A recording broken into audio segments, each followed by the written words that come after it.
Shalom, selamat pagi.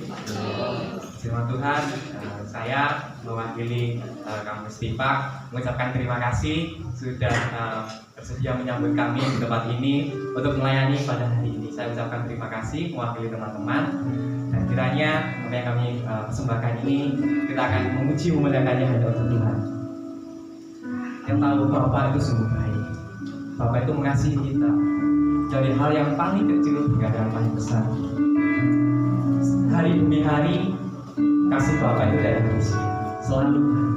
Dan biarlah kasih yang kita alami untuk melayani Tuhan itu akan baru setiap hari. Saya undang Bapak Ibu Jemaat untuk berdiri. Mari kita naikkan pujian. Bapak, Engkau sungguh baik.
Amin. Ya, mari kita dengan pujian kita, mari kita dengan ucapan syukur di hadapan Tuhan. Haleluya Bapa, haleluya. Besar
ya Bapa ya, Engkau Allah dan Tuhan kami.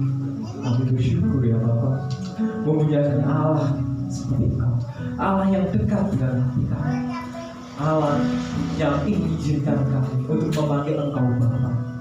Terima kasih Bapa. Kami juga bersyukur untuk anak, untuk Yesus Kristus yang Engkau berikan kepada kami, di mana Engkau mengasihi kami. Melalui darah anakmu yang tunggal, kami disucikan. Engkau menebus segala dosa kami. Ya Bapa ya Tuhan, biarlah kami hari demi hari semakin dekat kepada Kau. Biarlah kami semakin hari semakin mencari Engkau, semakin bersandar kepada Kau. Karena kami tahu kami tidak dapat hidup sendiri, kami tidak dapat hidup dengan kekuatan kami sendiri. Kami dapat hidup karena kasih-Mu. Kami dapat hidup karena kami bersandar kepada Engkau ya Bapa. Ya Bapa ya Tuhan, terima kasih Bapa. Kami bersyukur di saat ini, di pagi hari ini, Engkau membuat kami bersama dengan saudara seiman, di mana kami memuji-Mu oleh nama-Mu, bersuka cita bersama. Dan nanti kami dapat mendengarkan kebenaran firman-Mu untuk hati kami yang rindu akan Engkau.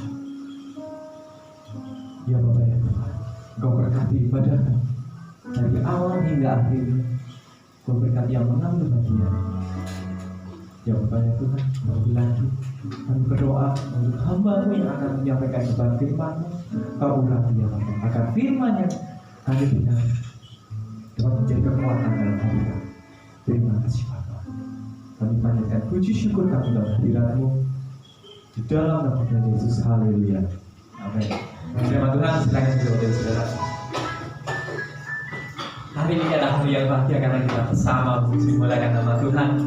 Maka dari itu kita siapkan hati kita, kita persembahkan hati kita, pujian kita, pelayanan kita kepada Tuhan.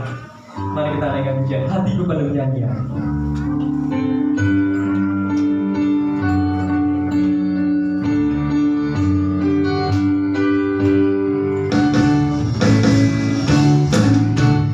Hatiku baru nyanyian.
semuanya. Amin.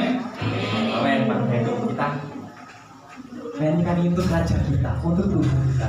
Mari teman kita dengan masuk gerbang dengan hati penuh syukur, dengan hati penuh nyanyi.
Tuhan, kita akan memberikan persembahan kita yang terbaik untuk Tuhan. Dalam kasih Kristus kita akan berdoa terlebih dahulu. Saya minta untuk Pak Jubri itu berdoa untuk persembahan kita.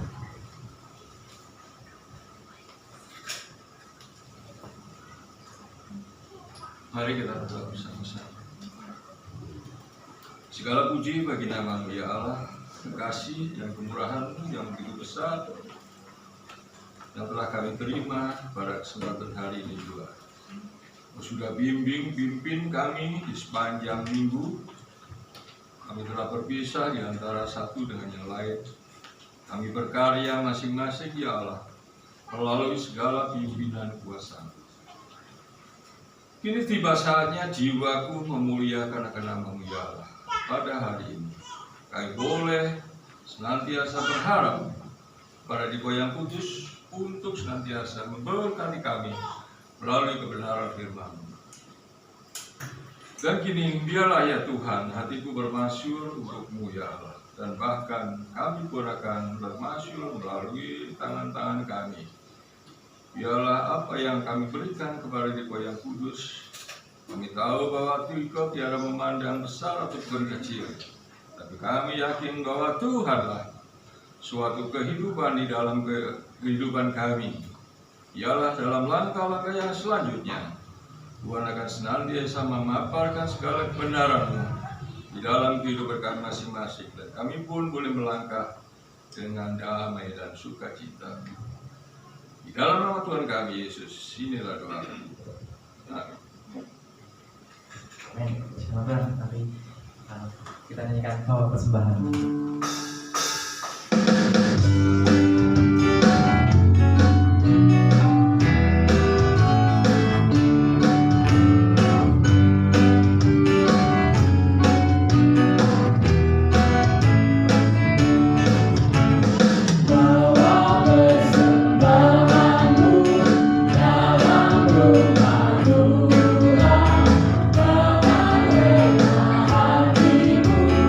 Jangan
Mari Bapak Ibu saya undang kita berdiri. Mari persiapkan hati kita melalui pujian. Setiap hari adalah hari. Aku karena kita mengasihi Tuhan.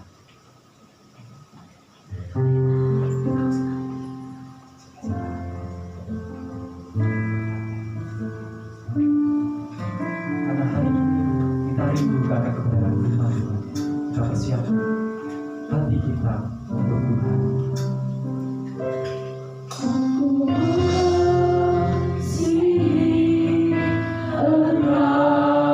Yesus,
dalam membuat hati kami selalu rindu kepadamu.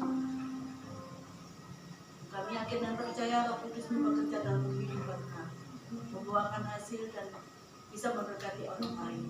Terima kasih ya Tuhan, bila pada saat ini lalu firman-Mu yang dapat mengubah kehidupan kami, mengubah setiap tingkah laku hidup kami, dan mencerminkan bahwa Engkau di dalam kami. Engkau memberkati kami setiap saat, Engkau memberkati ibu gembala dan keluarganya, Engkau memberkati sidang jemaat pada saat ini Tuhan. Engkau memberkati kami semua, baik sekolah minggu, kaum muda, dan KWKB. Dan terima kasih ya Bapa, kami yakin dan percaya bahwa Roh Kudus-Mu pada saat ini hadir dan selalu mengurapi kami. Dan terima kasih ya Bapa, terima kasih Roh Kudus. Kami akan menerima berkat-Mu di dalam nama Tuhan Yesus Kristus. Kami berdoa dan mengucap syukur. Haleluya. Amin. Shalom. Silahkan duduk. Pagi ini kami senang dan berterima kasih kepada siswa-siswa dari Stipak Malang yang hadir bersama kita dan memberkati kita dengan pelayanan yang ada. Saya harap mungkin ada di antara kaum muda yang ingin melanjutkan kuliah di Stipak seperti mereka-mereka. Siapa yang terpanggil oleh Tuhan untuk pergi melayani atau pergi kuliah di Stipak, saya sangat senang. Saya sendiri dulu bukan hanya dari teologi, tetapi juga dari Stipak. Ya. Saya adalah kelompok siswa yang sudah pertama kali di Stipak. Ya. Waktu itu tempatnya ada di Maranatha. Ya. Jadi saya suka kalau saat ini ada siswa-siswa dari Stipak bersama-sama dengan kita. Baiklah, pagi hari ini kita akan merenungkan firman Tuhan tentang hidup dalam kelimpahan Tuhan. Hidup dalam kelimpahan Tuhan. Ada beberapa banyak ayat yang saya sampaikan di situ, tetapi kita akan membaca sebagian saja. Pertama, mari kita buka Yohanes 10 ayat 10. Yohanes pasal 10 ayat 10.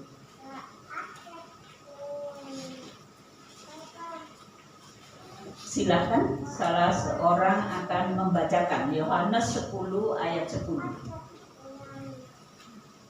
Yohanes 10 ayat 10, ini firman Tuhan. Pencuri datang hanya untuk mencuri dan membunuh dan membinasakan. Aku datang supaya mereka mempunyai hidup dan mempunyainya dalam segala kelimpahan. Aku datang supaya mereka mempunyai hidup dan mempunyainya dalam segala kelimpahan. Kalau tadi kita bersuka cita, kenapa kita bersuka cita di dalam Tuhan? Sebenarnya karena kita dipanggil Tuhan, mengenal Tuhan, dan Tuhan memberikan kepada kita hidup yang berkelimpahan. Bapak Ibu Saudara semua, kalau kata kelimpahan itu berarti menunjukkan, kalau di dalam dunia ini, pandangan dunia ini, kelimpahan adalah mereka yang begitu berhasil secara ekonomi, banyak duitnya, banyak segala yang baik yang mereka terima. Itu dikatakan bahwa suatu kelimpahan, berbeda dari semua orang lain. Kata arti lain dari kata berkelimpahan itu adalah, kalau digambarkan di sini adalah sebuah gelas, ya. Kemudian kita masukkan air ke dalamnya, air itu masuk sampai penuh, masih dialiri lagi, lalu melimpah, tumpah keluar, melimpah ya. Kata melimpah itu bukan berarti bahasa Jawanya tumpuk undung ya, punya segala sesuatu yang banyak, tetapi limpah itu mengalir kepada yang lain. Diri kita penuh, gelas itu penuh, tapi tidak hanya penuh. Gelas itu mengalirkan air itu tumpah keluar ke sekeliling. Itu artinya kata kelimpahan. Tapi kadang-kadang ada salah pengertian tentang kelimpahan. Hanya orang berpikir bahwa hidup berkelimpahan, orang Kristen yang hidup berkelimpahan itu berhasil dan terus berhasil, diberkati secara ekonomi. Itu memang tidak salah. Di dalam Tuhan kita dapat keberhasilan, tetapi kelimpahan yang Allah berikan jauh lebih dari yang dipikirkan oleh manusia. Dalam kitab 1 Korintus 2 dikatakan, apa yang tidak pernah dilihat oleh mata, tidak pernah didengar oleh telinga manusia, tidak pernah ada di dalam hati manusia, itulah yang Tuhan anugerahkan kepada kita. Nah, mari kita melihat yang berikut. Mas Andres.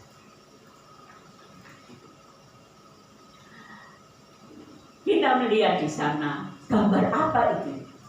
Sebenarnya saya hanya ingin menggambarkan tentang kehidupan manusia. Di sana ada 3 lingkaran.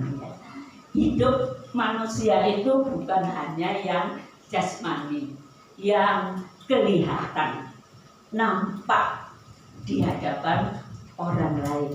Tetapi kehidupan kita punya sisi yang lain, sisi yang paling dalam, yang tidak bisa dilihat adalah kita punya roh dalam kehidupan kita. Sehingga dengan roh itu kita mau menyembah Allah. Kita juga punya lingkaran yang kedua, berikut, yang ya ini warna itu tidak jadi masalah untuk membedakan saja ya. Yang warna kuning itu adalah jiwa dengan kepribadian yang ada di dalam kehidupan kita. Dan lingkaran yang paling luar yang bisa dilihat oleh semua orang adalah fisik atau tubuh kita. Bapak, Ibu, dan saudara sekalian, kelimpahan yang diberikan oleh Tuhan bukan hanya yang di luar bersifat materi, tetapi kelimpahan yang diberikan oleh Tuhan memenuhi seluruh kehidupan manusia, baik kebutuhan fisik, baik kebutuhan jiwa, baik kebutuhan rohani. Karena itu sekali lagi jangan memandang kelimpahan itu sebagai sesuatu yang hanya bersifat materi. Lingkaran hidup manusia yang terdiri dari roh, jiwa, dan tubuh. Roh itu yang memang ada yang paling dalam, di tempat yang paling dalam, dan orang lain tidak bisa mengenal. Jiwa itu adalah kepribadian kita. Di jiwa itu dapat dikenal, tapi sebagian. Dikenal oleh orang lain dengan sikap, tingkah laku, dan tutur kata yang kita lakukan tiap hari. Itulah kepribadian kita. Orang lain akan menilai kita, bagaimana kita berkata-kata, bagaimana kita berhikmat dalam segala sesuatu yang kita hadapi, bagaimana kita memiliki sikap dan tingkah laku yang menyenangkan orang lain dalam kehidupan sosial dan lain sebagainya. Itulah jiwa manusia.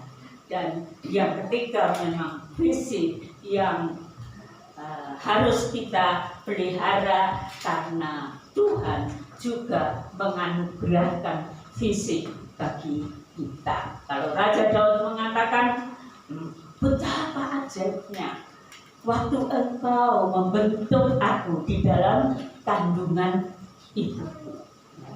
Coba bayangkan dari segumpal darah yang kalau kita lihat di dalamnya, segumpal darah yang kelihatannya tidak ada apa-apanya, tapi dalam 2 minggu, 1 bulan kemudian akan terlihat ada keluar tangan, ada keluar kaki, ada kepala di sana, ada tubuh, kemudian selanjutnya ada mata, ada telinga, dan lain sebagainya. Apakah orang tua kalian membentuk itu di dalam kandungan? Tentu tidak, ya. Semuanya diciptakan oleh Allah. Karena itu, mari kita melihat bahwa kepenuhan atau kelimpahan dari Tuhan itu meliputi ketiga hal yang ada dalam hidup kita.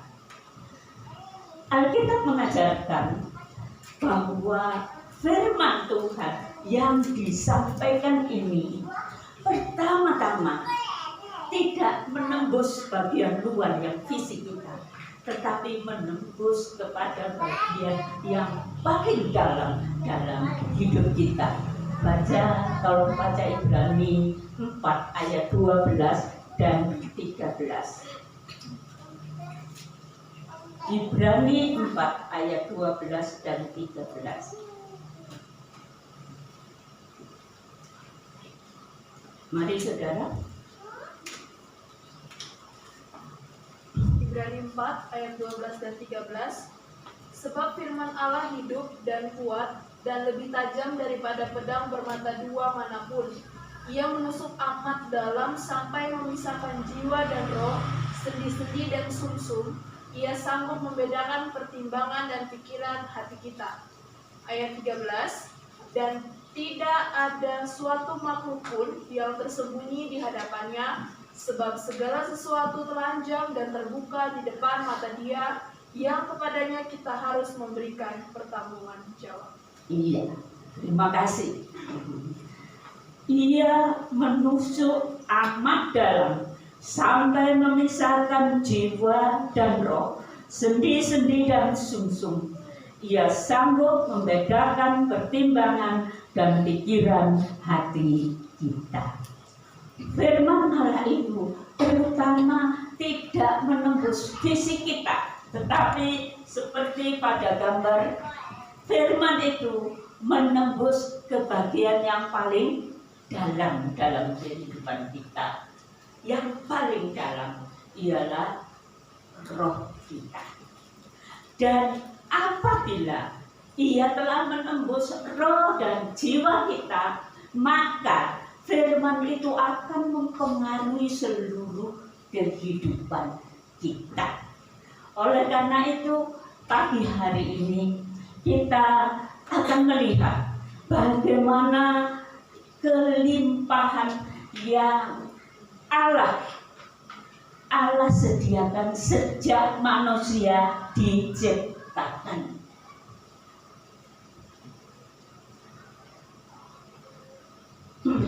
Kejadian 1 ayat 27 dan 28, Kejadian 2 ayat 7 kita tidak baca ini, tapi saya harap kalau Bapak Ibu Saudara mencatatnya nanti di rumah dibaca.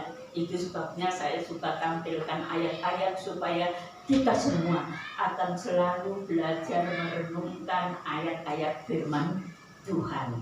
Nah, Kejadian 1 ayat 27 dan 28, Alkitab mengatakan bahwa kita diciptakan segambar dengan Allah.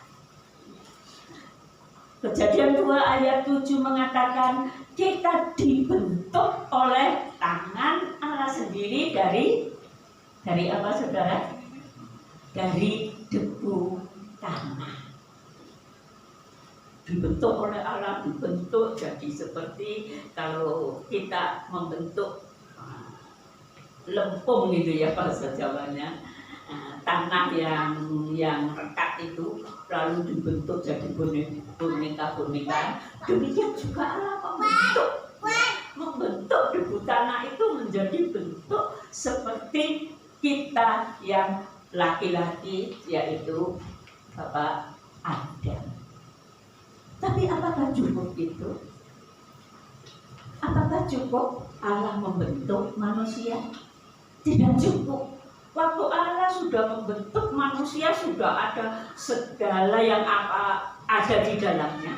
Tetapi manusia masih belum hidup. Belum hidup.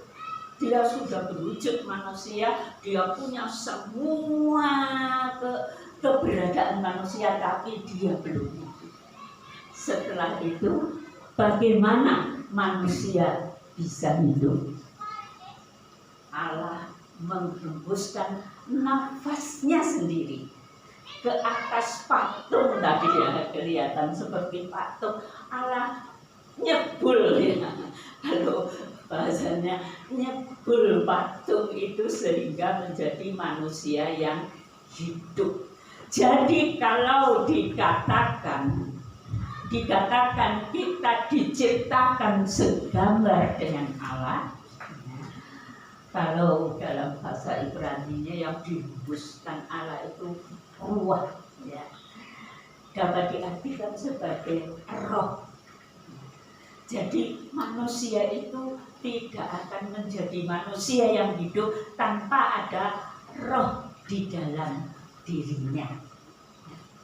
Dan roh itu yang dihembuskan oleh Allah berasal dari Allah, dan bukan hanya roh manusia, tetapi juga roh Allah masuk di dalam diri Adam, sehingga dia segambar dengan Allah dan dia dapat bersekutu dengan Allah.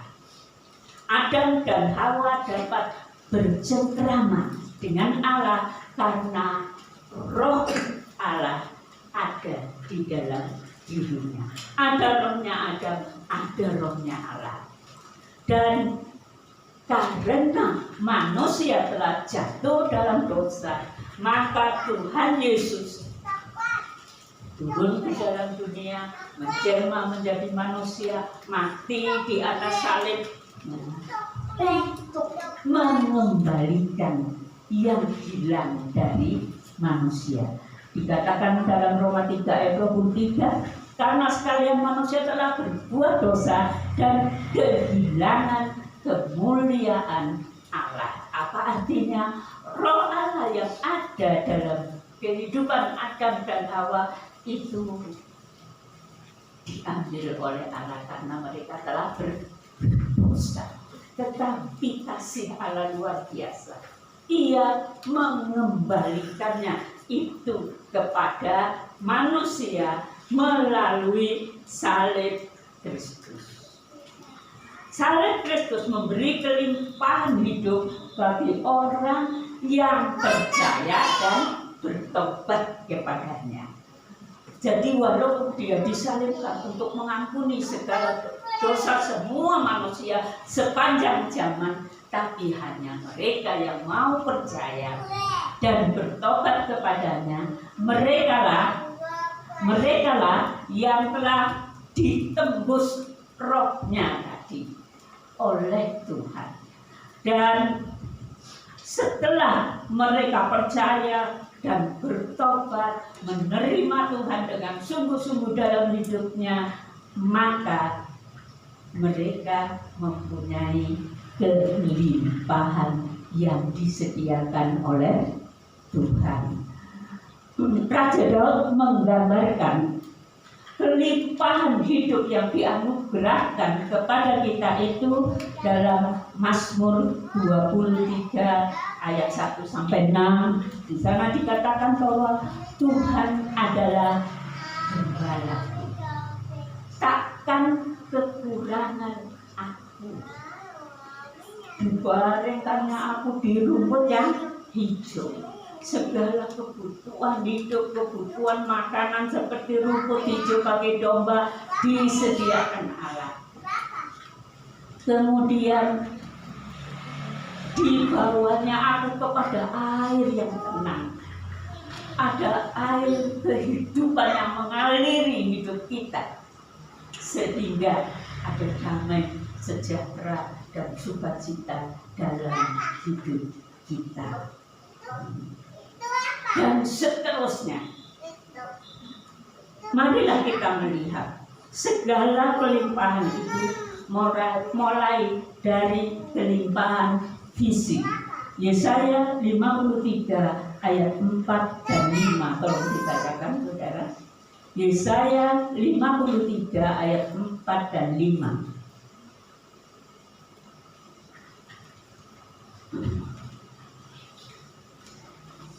Mari silakan. Silakan salah satu membacakan.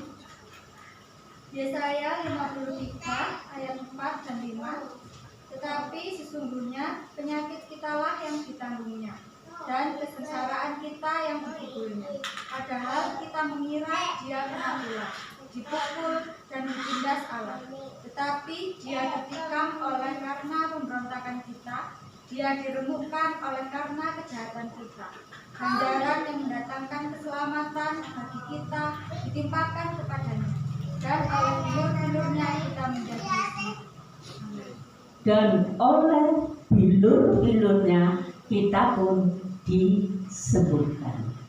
Salib Kristus adalah satu cara di mana Allah mau menyelamatkan manusia. Tetapi Yesaya 53 ini berbicara tentang salib Kristus, dan tidak hanya keselamatan jiwa kita. Waktu Tuhan Yesus disesat mengerikan, mungkin hampir semua sudah pernah melihat filmnya Tuhan Yesus disesat. Itu sangat-sangat mengerikan. Kenapa Tuhan Yesus tidak hanya disalibkan? Dia juga disesat. Nabi Yesaya mengatakan bahwa oleh bilur-bilurnya kita pun disembuhkan. Ia membayar harga kesehatan tubuh kita ini dengan disakiti, sangat mengerikan. Ya. Sebaliknya segala sakit penyakit yang seharusnya menimpa dan ada dalam hidup kita, dia tanggung melalui sakit yang dia alami pada saat dia disesat.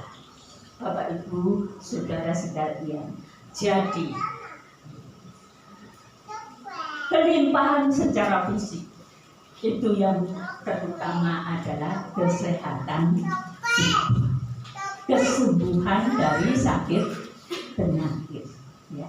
Jangan terlalu berpandangan kelimpahan fisik itu adalah harta yang banyak.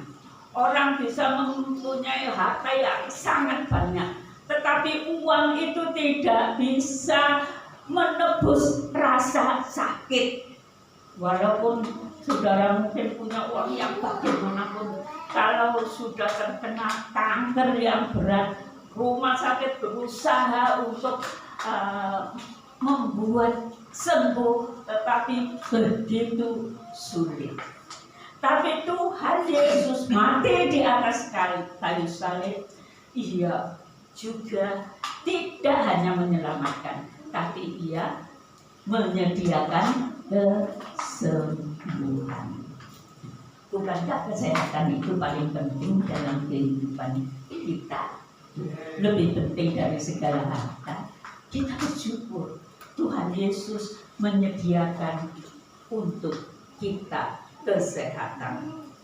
Mari kita baca yang selanjutnya dalam Matius 11 ayat 28 dan 29.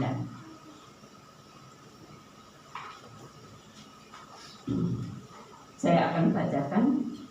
Marilah kepadaku semua yang letih, lesu dan berbeban berat, aku akan memberi kelegaan kepadamu. Pikulah kuk yang kupasang dan belajarlah kepadaku, karena aku lemah lembut dan rendah hati, dan jiwamu akan mendapat ketenangan. Kebutuhan fisik Dia sediakan bagi kita. Kesembuhan Dia sediakan. Mujizat bisa terjadi dalam hidup kita. Terserah kita mau percaya atau tidak. Kebutuhan jiwa. Kebutuhan jiwa adalah lebih penting juga dari kebutuhan fisik. Orang bisa mengalami banyak penyakit kebanyakan karena jiwanya, ya. Karena hatinya tidak ada ketenangan, tidak ada sesuatu yang memuaskan jiwanya, tidak ada sesuatu yang membuat dia merasa tenang, damai, sejahtera. Tetapi Tuhan Yesus justru berkata kepada mereka yang berlelah, yang menanggung berat, yang jiwanya tertekan luar biasa. Tuhan Yesus berkata, mari kepadaku. Aku tidak membuang kamu. Aku mau menolongmu. Bawalah hatimu kepadaku. Tuhan Yesus katakan, jikalau kamu menyambut undanganku, maka kamu akan mendapatkan ketenangan bagi jiwa, damai sejahtera. Kita Roma 14 ayat 17 dikatakan bahwa kerajaan Allah bukan hal makan minum, tetapi kebenaran, damai sejahtera, dan sukacita dari Roh Kudus. Kebutuhan jiwa kita dipenuhi oleh Tuhan. Itulah kelimpahan yang Allah sediakan bagi kita. Sekarang kita baca Roma 8 ayat 15 dan 16.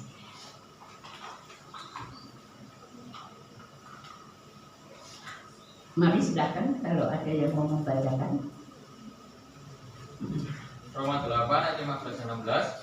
Sebab kamu tidak menerima roh perbudakan yang membuat kamu menjadi takut lagi, tetapi kamu telah menerima roh yang menjadikan kamu anak Allah. Oleh roh itu kita berseru, ya Aba, ya Bapa. Roh itu bersaksi bersama-sama dengan roh kita bahwa kita adalah anak-anak Allah. Amin. Ya. Tadi dikatakan firman Allah itu berusaha menembus sampai ke yang paling dalam, kepada roh dan jiwa kita. Kalau kita menanggapi, maka tidak hanya damai sejahtera yang kita dapatkan. Walaupun damai sejahtera itu luar biasa, yang melampaui segala akal, bisa menguasai hati dan kehidupan kita. Tapi ada satu hal yang lain yang hilang pada saat Adam Hawa jatuh dalam dosa, yaitu kehadiran roh Allah dalam hidup kita. Kalau dikatakan karena upah dosa itu maut, tetapi karunia Allah adalah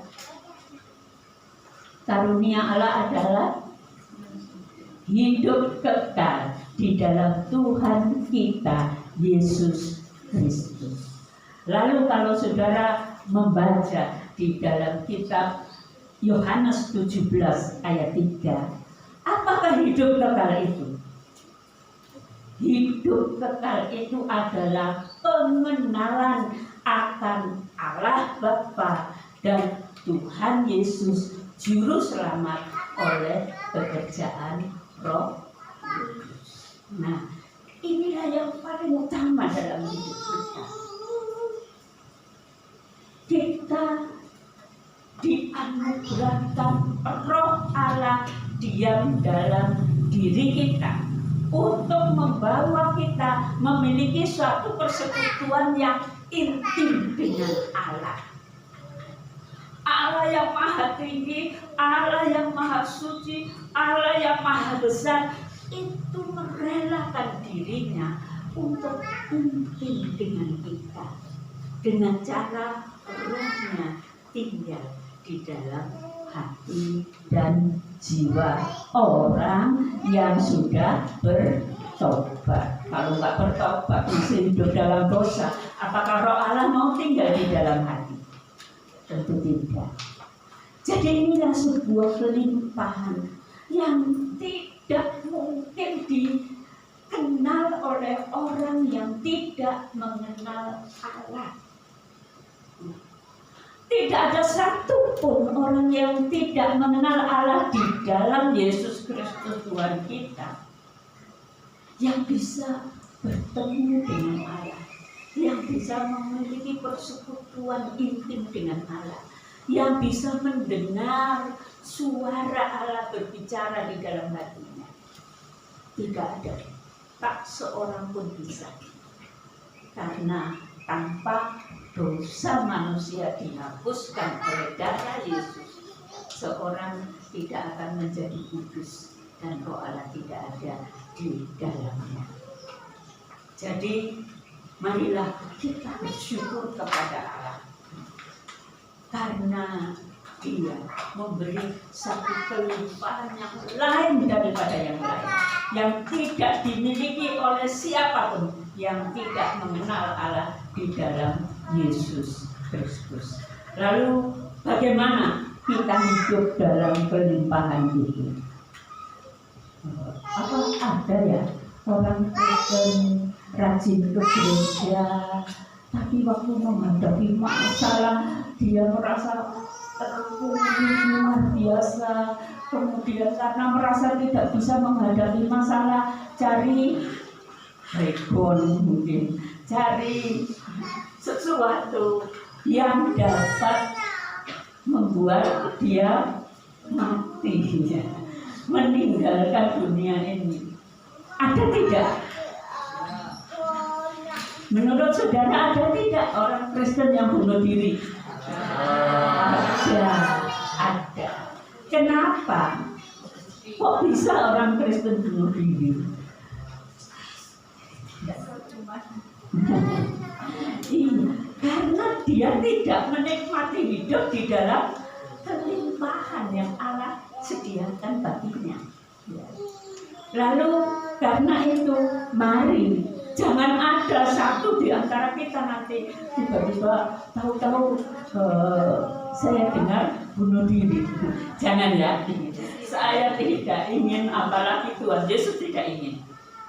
Supaya kita hidup mengatasi segala masalah persoalan di dalam hidup ini, mari kita membawa hidup kita di dalam kelimpahan Tuhan. Bagaimana caranya? Matius 6 ayat 33, inilah satu-satunya cara, yaitu ya, terima kasih. Carilah dahulu kerajaan Allah dan kebenarannya, maka yang lain akan dilimpahkan kepadamu. Jadi intinya adalah persekutuan intim dengan Allah di dalam doa, di dalam penyembahan, di dalam pujian kita di hadapan hadiratnya. Bapak Ibu Saudara, ya mungkin kalau yang tua-tua mungkin sudah terbiasa untuk bangun pagi, lalu ada banyak dari antara kita yang saya tahu bangun pagi lalu memuji Tuhan, menyembah Tuhan, berdoa, merenungkan firman Tuhan. Tapi kadang-kadang yang ada juga yang tua tidak demikian. Tetapi banyak anak muda karena terlalu banyak aktivitas di dalam hidupnya, segala sesuatu yang dilakukannya, sehingga mau bangun pagi cari Tuhan itu aduh capek, ngantuk Tuhan. Tetapi kalau kita masuk kepada intinya itu sudah, kalau kita masuk kepada intinya, kita mencari Allah dengan kesungguhan hati kita. Kita bangun pagi memuji, menyembah Allah. Jadi kalau saudara berdoa itu bukan yang dimaksud hubungan intim, itu berdoa bukan seperti peminta-minta ya saudara. Datang kepada Tuhan, Tuhan tolong saya hari ini, Tuhan pimpin saya. Tuhan tolong saya butuh ini, Tuhan saya perlu ini. Bolehkah saudara minta? Boleh. Tetapi hubungan intim itu adalah di mana engkau memberikan waktu untuk memuji, menyembah Dia, mengagungkan Dia, datang kepadanya, mengucap syukur kepadanya, sebelum meminta sesuatu bagi kebutuhan yang jasmani.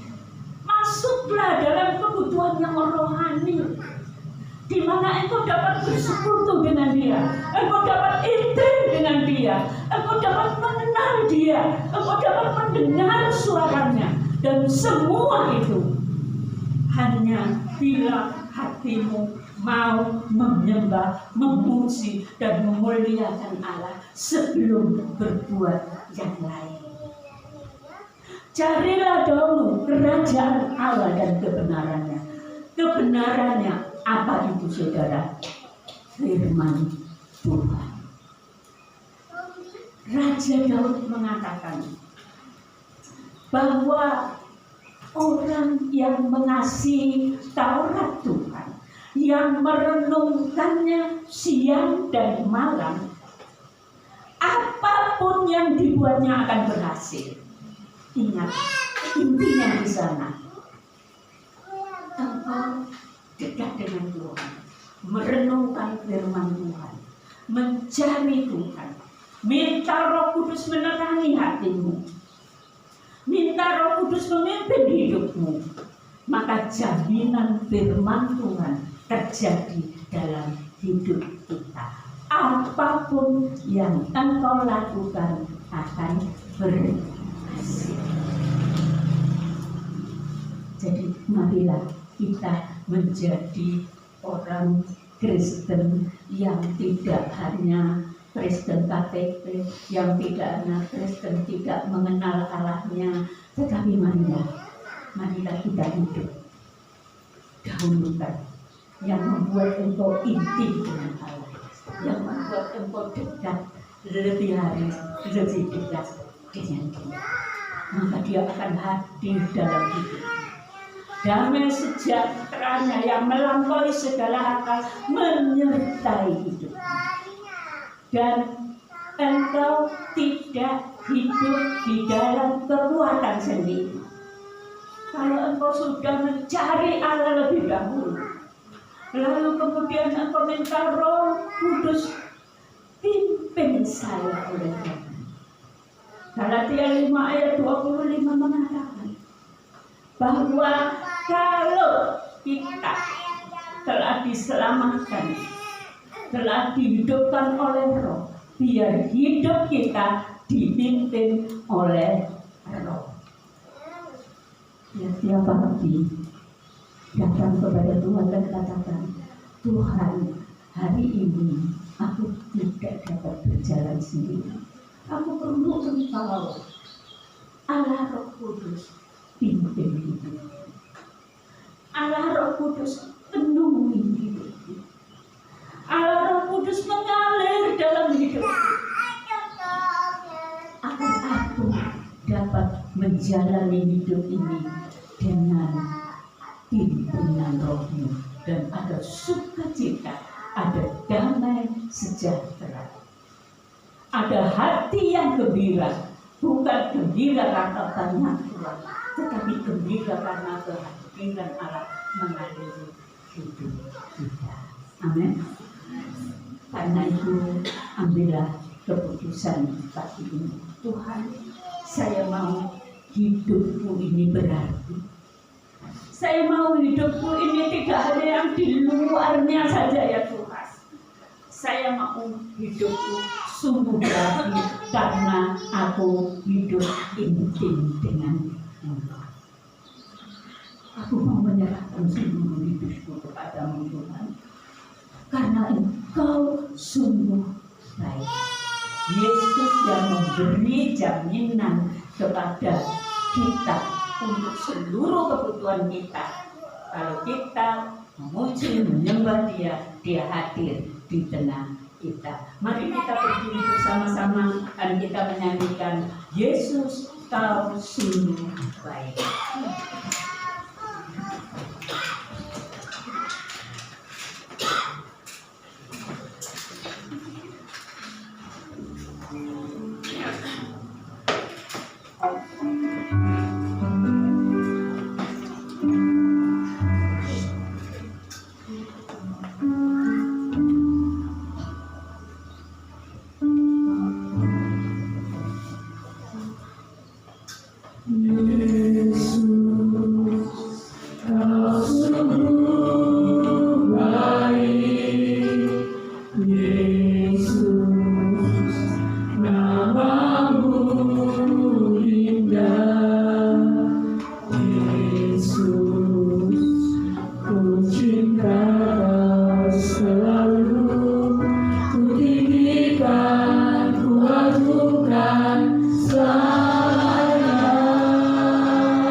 mengasihimu, aku mempedulikanmu. Tetapi aku berkata kepadamu, aku akan ada di tengah masalahmu, dan aku akan melakukan perkara besar untukmu. Tetapi dengarlah, serahkan hatimu dan seluruh hidupmu kepada aku Allahmu, maka aku akan datang dan melakukan pekerjaan besar bagi hidupmu. Dengar dan lakukan. Aku mengasihimu dan aku mau menyertaimu. Berikan hatimu kepada aku Allahmu. Aku memberkatimu.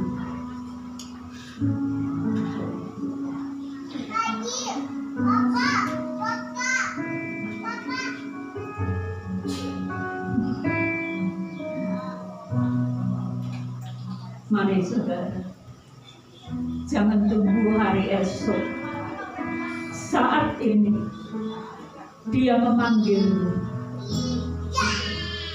Datanglah, bawa hatimu kepadanya, maka Dia akan memberikan kelimpahan itu di dalam hidupmu. Percayalah kepadanya. Dia tidak pernah berjanji dan tidak digenapi. Janji Tuhan selalu digenapi. Tetapi bawalah hidupmu kepadanya, bawalah hatimu kepadanya, maka engkau akan mengalami keindahan hidup bersama dengan Dia. Kita berdoa, dan saya mohon Ibu Nyoto berdoa buat kita.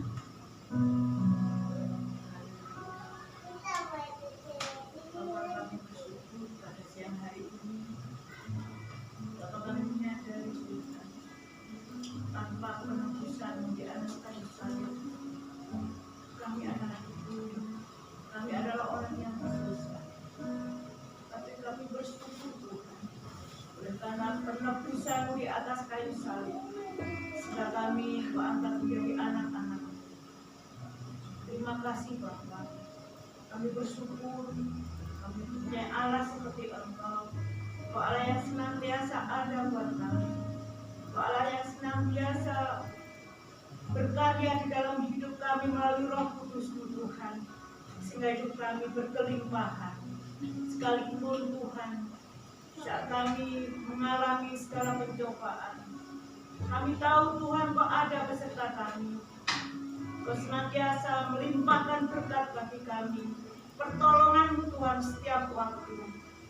Sungguh kami bersyukur Bapa.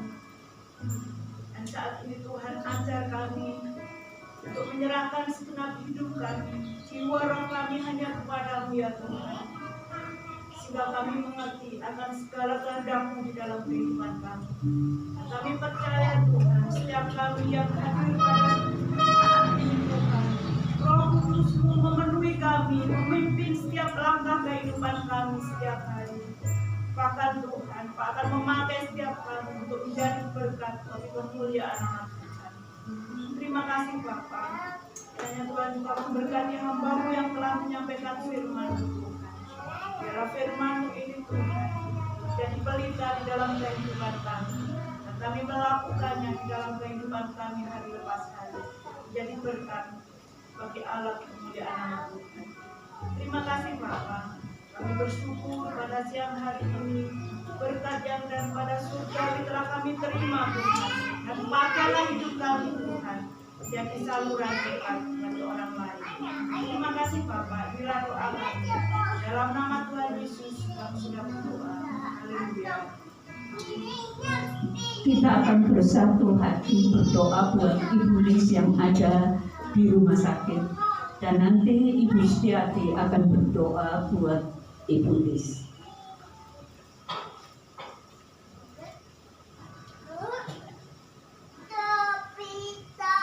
Bapa di dalam surga, saat ini Tuhan, kami semua jemaat-Mu bersatu hati untuk saudara kami yang berbaring sakit di rumah sakit. Kami kasihan-Mu Tuhan. Ampuni segala dosa yang telah dilakukan Tuhan, sehingga orang banyak. Dan kami percaya Tuhan saat ini di dalam nama Tuhan Yesus, tangan kuasa-Mu menjamahnya Tuhan, dan bilur-bilur-Mu menyembuhkannya.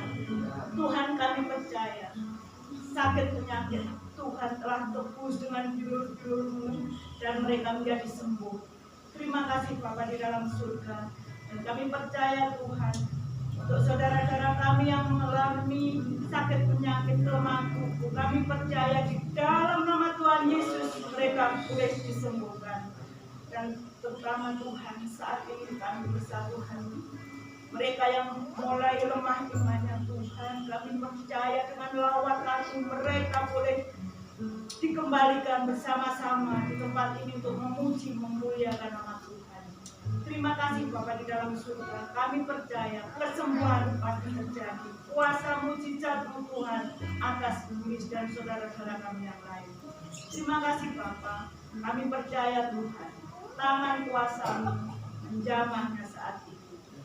Dalam nama Tuhan Yesus kami sudah berdoa. Haleluya. Amin. Mari angkat tangan Bapak Ibu Saudara semua.